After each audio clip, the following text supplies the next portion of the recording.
Bonsoir à tous, merci beaucoup et bienvenue au Forum d'architecture de Lausanne. Bonsoir à tous aussi qui étaient là à travers vos écrans. C'est avec un énorme plaisir qu'on relance cette troisième session depuis le début de cette année pour les tables rondes de Construire Lausanne. Et nous avons le plaisir aujourd'hui d'accueillir, si je vais dans l'ordre, à ma gauche, Patricia Capoman de Man Capoman, Guillaume et Vincent de Ittembrecht Bull, Serge Bouticofer de Oliveira Vernet et Philippe Bébou de 2B. Alors, on va débuter avec vous, Philippe. Je vous introduis. Alors, je vais faire juste une courte présentation. 2B, ça s'appelle 2B Stratégie urbaine concrète. Bureau d'architectes et urbanistes. Vous avez fondé ce bureau avec Stéphanie Bender en 98 à Lausanne. Vous avez d'abord été diplômé de l'HEIG Yverdon en 91 et ensuite avez diplômé de l'EPFL du diplôme d'architecture en 97. Vous avez eu vraiment une très riche activité académique. Vous avez notamment été professeur pour le mineur de développement territorial et d'urbanisme à l'EPFL entre 2011 et 2012. Vous avez été collaborateur scientifique et aussi chargé de cours pour le LTH à l'EPFL. Et puis, vous avez également été professeur ordinaire d'architecture et d'urbanisme pour le Joint Master of Architecture à la HES de Berne.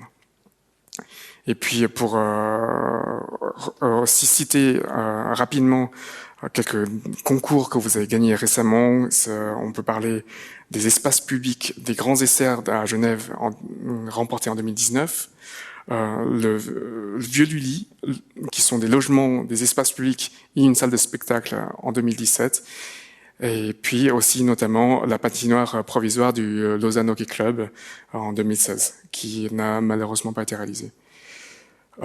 Ensuite, de ce que nous pouvons aussi citer comme distinction, la Villa urbaine 4 en 1 a été vraiment distinguée par plusieurs prix, notamment par la DRA 3e édition, par Béton 13, etc. Et puis, vous avez également publié dans nombre d'ouvrages et de publications groupées, notamment comme Matière, des articles comme dans Werkbauen et Wohnen. Alors, sans plus tarder, je vais vous laisser prendre la parole et nous parler de la place de la Sala. Merci beaucoup pour cette invitation. Merci d'être là avec mes collègues ce soir. Alors, je vais essayer d'être le plus bref possible, bien que le projet est un peu complexe et j'espère que je ne vais pas trop déborder sur votre format. Pour vous parler des nouveaux espaces publics et infrastructures connexes de la Sala, c'est un projet gagné en 2005 sur concours en équipe pluridisciplinaire avec donc notre bureau 2B, mais également Cécile Alban-Presser, architecte paysagiste à Lausanne, et le bureau d'ingénieur EDMS, ingénieur civil à Genève. On s'est adjoint 2 autres bureaux en cours de processus pour les 2 ouvrages connexes, la passerelle avec le bureau Monod Piguet et la galerie routière avec le bureau Jean-Paul Cruchon également à Lausanne. Alors voilà, on peut passer à la slide suivante. Juste un petit rappel de ce qu'était la Sala, parce que c'est un lieu qui a d'une certaine façon subi beaucoup de l'amplification du trafic motorisé à la fin, ou disons deuxième partie du XXe siècle. Jusqu'au milieu du XXe siècle, on est dans un contexte presque pittoresque. Vous voyez la première image en haut à gauche avec un usage partagé de l'espace public. On voit que les gens sont sur l'espace, que les tables et chaises de l'auberge prennent place finalement sur l'espace public. On est dans une sorte de lieu effectivement partagé. Et puis, petit à petit, on le voit aussi dans les 2 plans qui accompagnent ces images, il y a un glissement qui s'opère vers finalement une présence du trafic motorisé extrêmement forte sur cet espace.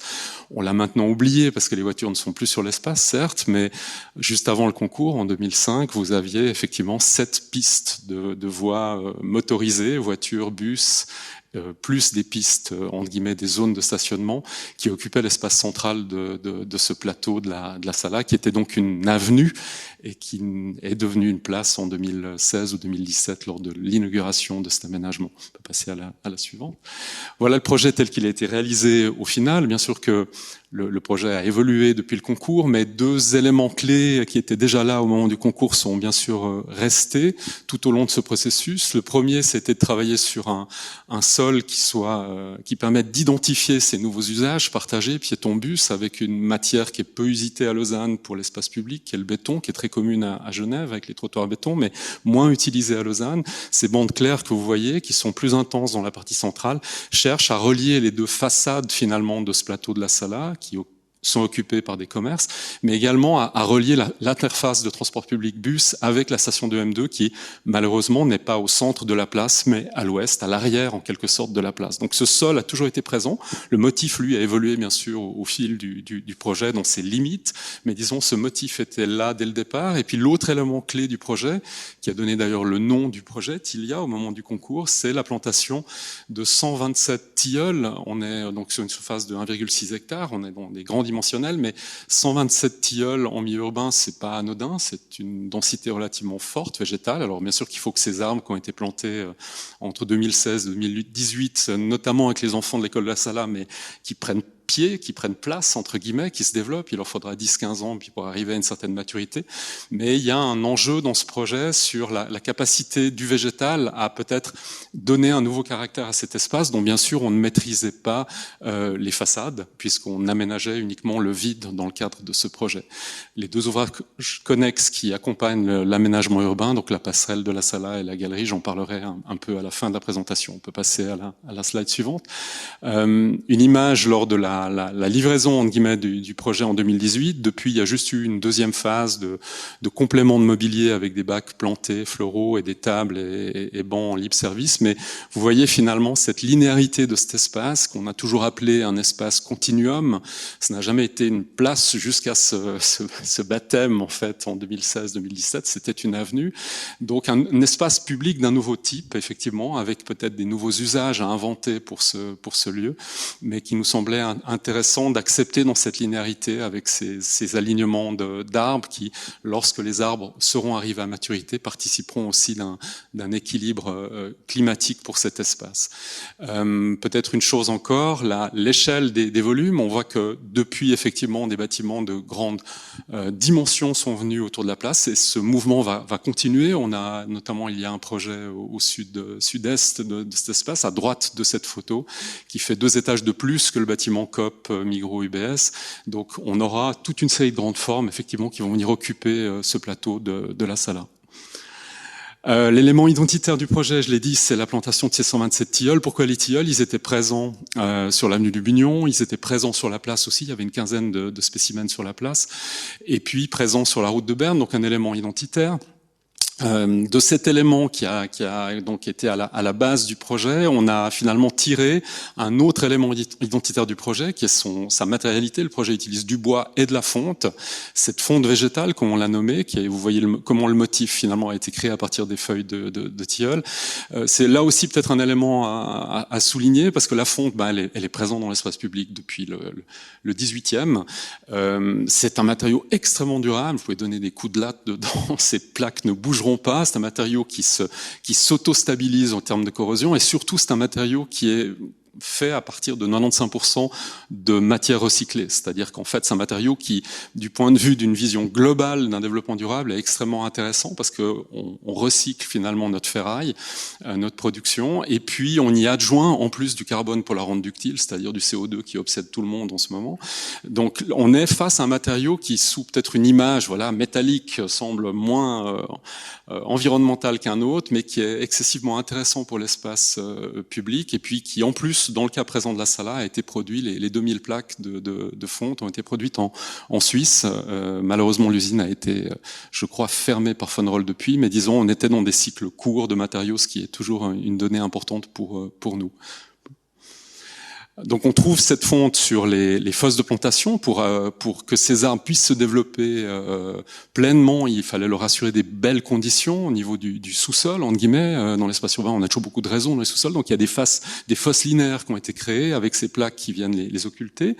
La suivante, bien sûr, les abris bus et l'édicule central qui n'étaient pas présents au moment du concours, mais qui a été une demande de la ville en cours de processus. Ce bâtiment a été déposé au moment du permis avec un usage de bistrot-café. On regrette qu'à la fin, il n'a pas été occupé comme tel. Peut-être qu'un jour, il le sera pour animer le centre de la place. Mais la fonte, effectivement, habille ces édicules qui ont une certaine dimension. Leur hauteur est liée aux couronne des tilleuls, en fait, donc elle reprend le dimensionnel lorsque les arbres sont à maturité de la couronne de ces arbres. Leur dimension est aussi là un tout petit peu pour, d'une certaine façon, dialoguer, résister aux grandes formes qui arrivent gentiment sur la place. Ces bâtiments de très grande hauteur qui viennent petit à petit coloniser et qui vont continuer les abords de cette place. On a vu sur l'image précédente du mobilier. Donc le mobilier, lui, utilise du bois de la commune de Lausanne. On a défini une trentaine de ces grands bancs avec différents types d'assises. On peut passer à la suivante, qui sont effectivement appropriés par les usagers. Depuis, effectivement, il y a eu une deuxième phase de mise en place de mobilier avec des tables, bancs en libre service dans les alignements des arbres et puis des bacs fleuris, comme je le précisais au départ. On peut passer à l'image suivante, qui me permet d'arriver sur le premier objet connexe, en fait, à l'aménagement, la passerelle mobilité douce de la Sala. Donc là, on est à l'ouest, en direction de Sauvablin. Ce qui est peut-être intéressant de rappeler, c'est qu'il y a toujours eu une liaison. Moi, j'ai grandi dans ce quartier. Il y avait une liaison, alors qui était un tout petit peu, comment dire, non structurée, mais une liaison forte entre le plateau et la vallée du Flon. Moi, j'allais jouer gamin là-dedans, et la ville a eu la volonté de rétablir cette liaison. Bien sûr que la route de contournement qui est arrivée, notamment pour alimenter Tridel, coupait cette liaison, et donc elle a choisi de recréer finalement une liaison aérienne. Vous voyez qu'on est dans un cas de figure où on a différentes géométries qui se croisent, puisqu'on a la géométrie du plateau qui est extrêmement stricte, mais la géométrie de la route qui est une autre valeur géométrique, en fait. Donc l'ouvrage a cherché à réunir, entre guillemets, ces géométries, et puis surtout, il a utiliser finalement l'opportunité du chantier du métro qui était en cours à ce moment-là. Le métro arrive en 2008, le concours date de 2005, avec beaucoup de matériaux d'excavation qui étaient présents dans cette zone du Flon. Ils étaient en train de percer le tunnel qui montait à Épalinges à ce moment-là. Et on a proposé à la ville finalement de rendre PMR cette liaison en réutilisant 7500 mètres cubes de ces matières d'excavation. Ça fait pas mal de petits camions qui évacuent normalement ces volumes de terre. Vous voyez la référence de Robert Smithson juste à côté, en créant finalement un artefact qui nous permettait, par la spirale du cheminement qu'il pouvait proposer, de rendre PMR cette liaison. Donc la liaison est à 6% dans son cheminement long, entre guillemets, et puis depuis, cet artefact a été végétalisé, et il a l'air d'être presque, entre guillemets, naturel, ou faisant partie de ce paysage qui nous mène vers Sauvablin. La passerelle réunit aussi d'autres opportunité et contrainte. Une opportunité était le point de vue qu'on a lorsqu'on a franchi le milieu de la passerelle. On a un dégagement assez fort sur la cathédrale et le lac au loin. Donc ça, c'est une opportunité qu'il fallait essayer de mettre en valeur. Et puis des contraintes comme la présence du métro qui n'était pas couvert à l'époque, donc éviter des jets d'objets, la présence de Tridel qui est quand même très forte au nord. Et donc on a joué de ces contraintes en faisant varier la hauteur statique finalement de l'ouvrage. C'est-à-dire la hauteur statique reste la même, mais parfois elle descend pour libérer la vue, parfois elle monte pour occulter, ce qui donne cette organicité un peu à cet ouvrage. On le voit dans la photo de maquette, on a ça permet des points de vue, des dégagements sur les vues lointaines. Et ça génère, là vous voyez différentes coupes, différents profils de cet ouvrage, finalement ce jeu du déplacement de la hauteur statique de ces grandes poutres donne finalement ce profil par facette un peu organique comme ça de cet objet, qui est dans une dualité, on l'a vu, on a une auge béton, parce que c'est un ouvrage ouvrage d'art. Depuis la route, on voit un ouvrage d'art de façon classique en béton. Et puis, comme cet ouvrage est dédié au PMR et puis aux mobilités douces, et qu'il sert aussi à aller vers une certaine nature, d'une certaine façon, on a proposé de le faire entièrement en bois. L'image suivante le montre. Donc, on est dans une sorte de dualité d'atmosphère entre la perception extérieure et intérieure de cet objet. Et puis, si on revient à l'extérieur et au tumulus, on voit que l'objet met en scène aussi différents types de béton. Les piliers qu'on a repris aussi dans la galerie que je vais présenter juste après sont en béton désactivé avec un agrégat d'Arvel de la carrière près de Villeneuve qui a cette teinte anthracite et qui nous permet finalement de jouer comme ça de contrastes qui nous paraissaient intéressants et de liens finalement avec cet objet malgré tout routier également puisqu'il chevauche la route de contournement. L'image suivante me permet d'arriver sur la galerie et la partie sud de la place. Donc au sud de la place, on a un aménagement en plus à l'échelle du quartier. Avec une placette, un miroir d'eau, une fontaine d'eau, du mobilier en libre service, et puis différents bacs qui ont permis de planter ici une quarantaine de tilleuls, alors là de forme libre, on est dans un autre caractère que le caractère à proprement parler de la place centrale, et puis ces bacs sont très, très appréciés des amateurs de skateboard, c'est devenu un peu un petit spot cet endroit, mais c'est bien, ça donne des caractères différenciés sur cette grande longueur de cet espace public. On a 350 mètres de longueur d'espace public et des usages différenciés. Sous cet aménagement, c'est l'image suivante, prend place une galerie. La ville de Lausanne avait pour volonté de couvrir la partie la plus en pente de cette route de contournement pour éviter des problématiques hivernales et puis surtout de protéger du bruit les habitations qui sont proches. Depuis d'ailleurs le secteur sud s'est beaucoup intensifié en termes de gabarit d'immeubles d'habitation. Et ce qui nous semblait intéressant là, c'est la notion de ces mouvements. On a différents modes de traversée de cet ouvrage.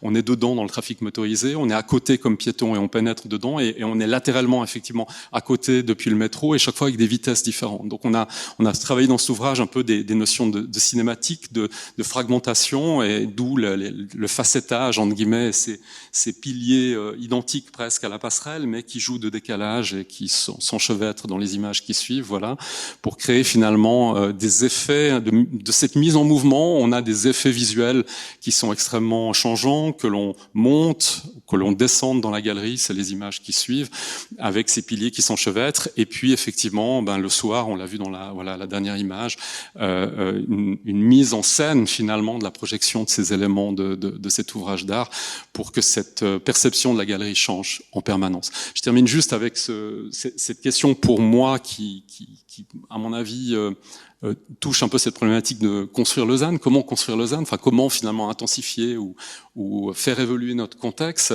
Nous, on est toujours un peu critique par rapport aux approches que normatives. En fait, on pense qu'il faut avoir une vision extrêmement plurielle, qu'elle soit pluridisciplinaire, c'est clair, mais aussi inclusive, en essayant d'amener finalement les différents acteurs qui peuvent être aussi, bien sûr, les usagers d'un projet, mais ça se sent peut-être un petit peu dans les choix, par exemple, matériels dans ce projet-là. On pense aussi qu'il vaut mieux des solutions pas forcément normative et justement plus large, plus holistique, avec une approche qui est vraiment globale sur d'où proviennent les matériaux. Est-ce que en termes de cycle, on est dans des matériaux qui sont finalement locaux et de proximité? Est-ce qu'en termes de durabilité, effectivement, on offre les réponses attendues, notamment dans l'espace public où on sait que les choses sont vite altérées? Et puis en termes de recyclage, bien sûr, d'offrir effectivement une capacité à ces matériaux qu'on met en œuvre, nous, les professionnels, à être recyclés, à trouver d'autres usages finalement dans des temps longs. Donc ça nous semble important et de sortir finalement de décisions qui soient peut-être formelles ou normatives et d'avoir une approche la plus plurielle possible. Voilà. J'en ai terminé. Merci. Merci beaucoup.